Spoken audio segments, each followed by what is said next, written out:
kalian yang ahli fundamental. Nah, coba deh valuasi Medco wajarnya di berapa. Tapi kalau aku lihat secara teknikal ya, secara teknikal agak muluk-muluk memang target dari Medco. Kita kan belinya tuh di sini tuh. Nah, lalu di sini. Nah, di sini aku kemarin masih berani beli. Kenapa? Aku mau jelasin dulu. Pertama ya, by technical kasar mata itu memang dia ada cup and handle dengan volume yang besar penembusan ini weekly. Nah, jadi by technical Medco sebenarnya itu seharusnya ke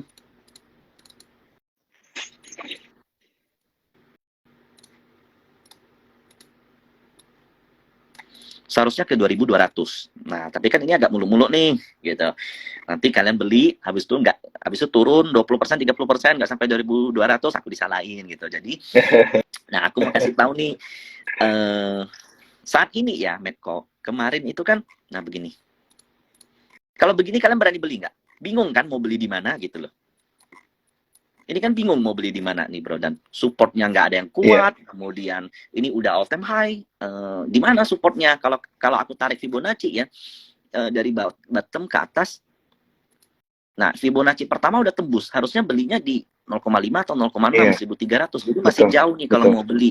Nah, so kemarin aku melihat ada potensi menarik dari Medco itu seperti ini. Pertama ya, di candle ini kan jelas candle buangan nih, Bro Daniel. 18 September. Ini jelas banget candle buangan. Volume juga agak lumayan. Aku izin, sorry, aku buka ini. Lihat Broksum. Nah, jadi Broksum di 18 September, Medco, ya itu memang dibilang ada buangan, betul. BB ada fan lokal buangan. Ada Foreign buang. Kemudian, ya ada beberapa buangan lah dari PD, BB, AK. Nah, itu, tapi dengan yang akum, itu kurang lebih 50-50. Jadi, Medco itu ada yang buang, ada juga yang tampung gitu. Ada yang taking profit, asingnya taking profit. Nah, kemudian dia mulai koreksi. Aku bingung nih mau masuk di berapa. To be honest, aku pengen masuknya tuh di 1.400. Tapi 1.400 kan jauh banget nih. 1.007 ke 1.004 itu 300 poin. 300 poin artinya Medco harus koreksi hampir 20%. Kan ya belasan persen. Ya itu terlalu aneh lah kalau Medco bisa koreksi sampai belasan persen. No, so I try to find support yang ada, yang terdekat meskipun dia lemah. Nah, salah satu, kalau kalian lihat daily begini kalian pasti bingung. Nah, makanya saya masuk ke dalam time frame yang lebih kecil, yaitu let's say coba 1 jam. Jangan 1 jam deh, lebih kecil deh, 30 menit deh. Nah, di 30 menit ketika ada buangan di sini, aku pakai rumus ilmu yang sering aku pakai nih, yang sering aku ajarin ke orang, yaitu yang namanya MYCD, yaitu menggunakan MACD. Kemudian kalian lihat ketika ada satu saham, atau ini boleh dipakai di komoditas atau di indeks atau dimanapun, yang dia naik kenceng, tapi MACD-nya turun. Ini artinya ya, begitu ada hal seperti ini, begitu ada yang naik, kemudian ada yang turun, ada bentuk toa seperti ini artinya ada divergence. Ada divergence, artinya ada kekuatan yang menahan harga saham ini. Dan potensi dari pergerakan seperti ini adalah turun. Pertanyaannya kan turunnya sampai kemana nih? Pertanyaan turunnya sampai kemana nih? Nah, berdasarkan hal yang sering, berdasarkan analisa saya yang sering saya lakukan, kalau udah ada divergence seperti ini, titik koreksi yang paling rendahnya adalah titik terendah setelah dimulai divergence, alias di sini. Candle yang ini. Jadi kalau kita tarik garis lurus candle ini,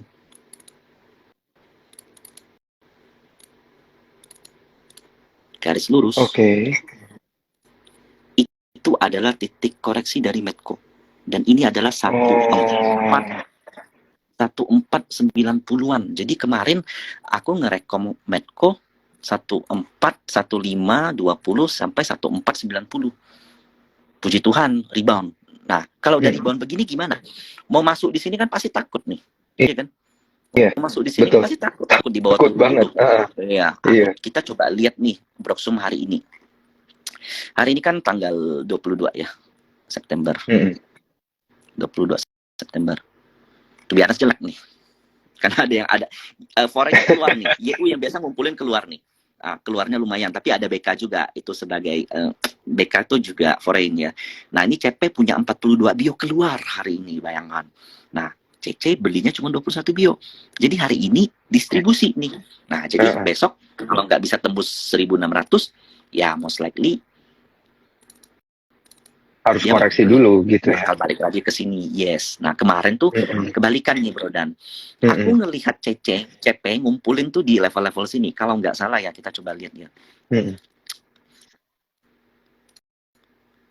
Nah CP ngumpulin nih 1.600 di hari ini, di 20 September tuh di sini.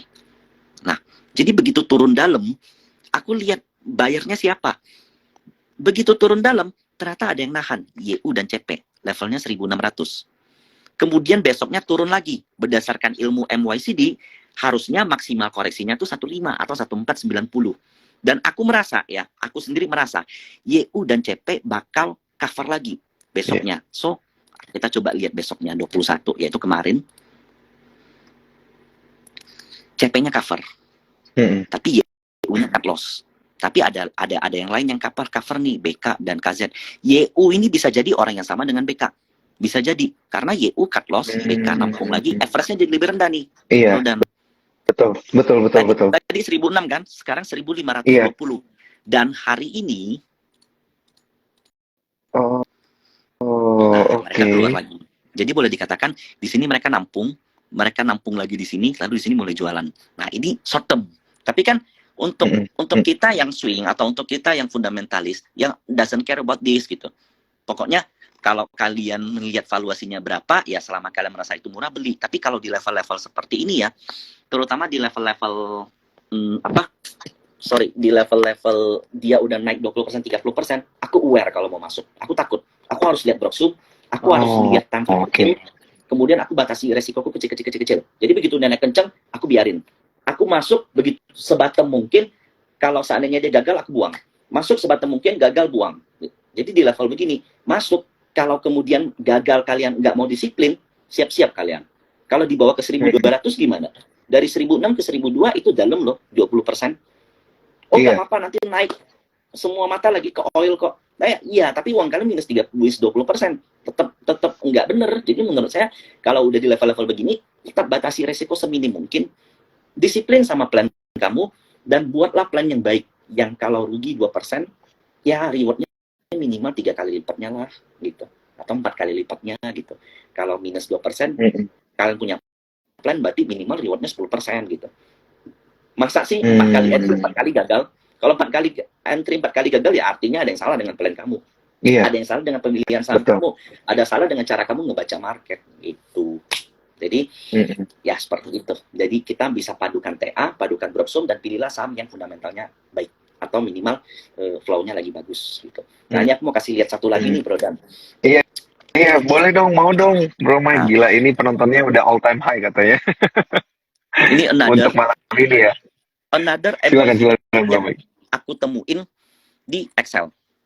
Nah, ini kalian do your own research please. Ini aku cuma kasih lihat. Pertama, ya. Excel itu rally. Kok muka aku sih? Nah, ini Excel ini rally. Aku sendiri ada di grupku tuh ada Excel dari sini dan teman-teman yang ada di grup boleh dicek ya. Excel tuh ada di sini. Pas banget aku bilang kita bakal stop loss di bawah 1920. Puji Tuhan, paling low 1915 tapi close-nya 1930. Itu di sini kita punya. Nah, kemudian begitu dia udah kencang begini. Ini kan kencang ya. Tiba-tiba ada koreksi yang dalam banget 7 September. Ini kan bangke banget nih, siapa yang buang nih gitu kan. Kalau kita trader kan gini, siapa yang buang nih gitu. Mau entry-nya gimana? Nah, coba lihat ya. Ternyata kita lihat MACD-nya dari Excel itu juga ada kejadian serupa. Ini kalau masuk ke time hourly lebih jelas. Tuh. Ini jelas banget ada divergence, Bro Daniel. Jadi pergerakan harga saham itu kan seperti anak tangga. Dia kalau naik nggak mungkin plem, pasti ada naik, ada turun, ada naik turun karena market maker, karena owner, karena partisipan masyarakat. Kalau udah naik condong akan TP. Nah, begitu dia dikoreksi lagi, naik cuan, TP lagi, karena dana itu kan terbatas, makanya bergerak seperti anak tangga, jadi wajar kalau ada koreksinya. Nah, begitu ada saham yang tren dan bagus, kemudian dia koreksi, nah carilah di titik terendah ketika mulai ada divergence. Di Excel, mulai divergence tuh di sini. Jadi inilah titik untuk beli daripada Excel. Oh. Nah, begitu divergence-nya ini berhasil nangkap di sini, lihat harga Excel kemana. Dan ini sedikit lagi nih, aku kasih lihat saham Excel. Ini adalah pergerakan foreign di Excel. Selama dari 28 Juli sampai sekarang, hijau semua foreign. Kemudian aku tarik nih dari 28 Juli sampai sekarang, yang beli AK, NI, YU, ZP, BB, CC, KZ, ini kakap semua. Nah, level beli mereka berapa? 2.300. 2.350 level beli mereka ya. Ini average mereka. Paling rendah 2.300 lah, bro. Dan ini yang jualan lokal semua. PD, AZ, GP, SQ, OD, LG. Lokalan semua. Yang beli kebanyakan kakap-kakap semua. 23. Level paling rendah itu 23 lah ya. 2.300. Nah, sekarang kita coba lihat. Titik terendah Excel berapa? 2284 ada ya di ini kan cuma sedikit doang juga kejadiannya. Ini kan cuma sedikit doang. Betul. Ya rata-rata beli mereka itu di bottom sini, dan itu match dengan Broxum, dan itu match dengan foreign flow. Dan kalau kita lihat jangka panjang ya Excel ini dia udah berhasil keluar dari downtrend channel, dan saat ini dia punya channeling baru, yaitu ya kurang lebih seperti ini. Nah, jadi ini menarik menurutku. Selain ada foreign akum, TA-nya juga lumayan menarik, dan Broxum-nya masih menarik. Dan ini kan termasuk saham defensif ya, jadi mau makro, mau ada kejadian apapun, ya dia tetap defensif. Oke. Wah, menarik banget nih. Deep ya. Technical analisisnya deep banget ya, dipadukan dengan broker summary seperti apa tadi ya. Wah, ini juga banyak respon-respon menarik nih dari para cuan troopers. Tadi udah ada 2 ya, ada SCL, ada juga MEDC ya, Medco. Nah, ini yang perlu diperhatikan oleh para cuan troopers. Nah, mungkin ini karena waktu kita terbatas ya, Bro Mike. Saya pengen informasikan kepada para cuan troopers sekali lagi yang telat untuk nonton ya technical analysis tadi dari Bro Mike, bisa nonton via Instagram Sukor Sekuritas, via YouTube, dan juga via Spotify gitu ya, untuk melihat kembali dan juga mungkin di slow down sedikit gitu ya buat teman-teman yang harus mengerti istilah-istilah baru, misalnya ada divergence tadi ya, dan kemudian pola-pola candlestick dan lain sebagainya, itu nanti bisa disaksikan di sana aja ya, di YouTube dan juga di Spotify dan juga di Instagram Sukor Sekuritas. Nah, beberapa pertanyaan terakhir ya, ini ada yang ngomong lanjut terus katanya, nggak bisa ya, kita terbatas waktunya, makanya 2 emiten aja. Sebenarnya masih banyak sama-sama. Masih banyak ya? Masih banyak, tapi ini laptopku juga yang divergence ya? Iya, tapi laptopku juga udah mati. Next time lah ya. Iya. Next time bisa kita bahas lagi ya Bro Mike. Atau mungkin supaya lebih hot gitu ya, teman-teman bisa langsung join ke grupnya Bro Mike. Caranya gampang, bisa ke Instagramnya Bro Mike. Ada link-link khusus yang mengarahkan kalian semua untuk bisa bergabung jadi timnya Bro Mike untuk mengikuti technical analisisnya yang mendalam gitu ya. Yang bahkan lebih advance lagi dari yang tadi sudah dijelaskan. Tadi baru 2 emiten loh. Dan Bro Mike bilang ada lebih banyak lagi. Artinya harus join lah ya supaya bisa dapat penjelasannya. Nah, join silakan, kalau enggak juga nggak apa-apa gitu. Oke, iya. Supaya bisa menjadi bagian dari tim Bro Mike ya ini ke depannya. Nah, oke, Bro Mike, satu pertanyaan terakhir mungkin ya, 1-2 pertanyaan terakhir berkaitan dengan view di kuartal keempat 2023 dan jelang 2024 gitu ya. Nah, tadi udah disebutin ada level 7.200 gitu ya, yang yakin nih, Bro Mike bilang yakin 7.200 ini bisa di-achieve di akhir tahun 2023. Nah, emiten-emitennya dan juga sektornya yang mendorong ini kemungkinan ada di sektor-sektor yang berkaitan dengan energi gitu. Nah, pertanyaannya adalah apa kabar sektor-sektor yang lain gitu ya? Misalnya ada sektor tadi yang sudah sempat disebutkan adalah consumer ya, tetapi selain itu kayak teknologi, ada emiten-emiten yang berasal dari sektor consumer di 2024 kan tadi ini bisa jadi salah satu pilihan. Tapi yang di luar itu gimana nih Bro Mike? In my view of void. Jadi Mm-mm. saya cukup yakin kalau di akhir Desember ini tuh ada window dressing. Ingat, IHSG itu 7.000. Fun saat ini yang nggak perform, yang ngasih minus, karena acuannya itu kan indeks. Kalau mereka belinya Telkom, kalau mereka punyanya ASI, kalau mereka punyanya bukan saham-saham yang memang saat ini perform, mereka mau nggak mau harus melakukan window dressing. Sehingga ada potensi saham-saham blue chip yang saat ini masih bottom, yang boleh dikatakan ditinggal, nggak ada masalah sama company-nya, tapi harga sahamnya ditinggal doang. Karena likuiditas kita kan rendah, hari ini aja transaksi cuma berapa. Iya, betul. Nah, itu ada potensi mendapat flow begitu window dressing. Big Bang, satu, itu udah pasti. Yang kedua, kayak Telkom, ASI, itu potensi mendapat window dressing. Tapi di luar itu, kayak saham teknologi, saham properti, I'm sorry, di viewku, di tahun ini nggak jalan. Mungkin di tahun depan. Jadi, ya 2020, di sisa tahun ini, energy still good, banking mungkin ada last upside, call itu masih oke, kemudian EBT itu masih oke, dan consumer, karena begitu picking dari oil itu biasanya consumer udah mulai jalan. Oke. Satu pertanyaan terakhir, Bro Mike, emiten-emiten yang berkaitan dengan tahun politik ini gimana? Apakah menarik untuk diperhatikan?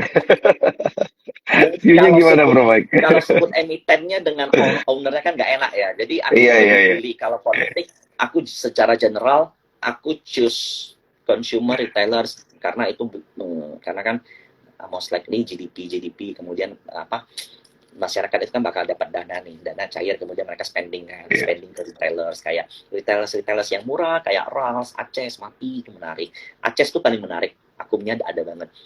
Ya harusnya tadi aku bahas ya Aces, tapi lupa, udah lewat, nggak apa-apa lah.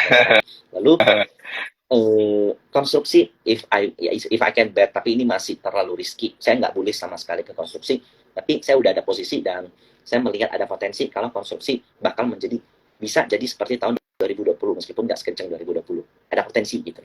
Karena yang akum ada, story-nya mulai ada gitu, tergantung dari nanti siapa calon presiden dan siapa yang menang gitu, masih panjang. Oke.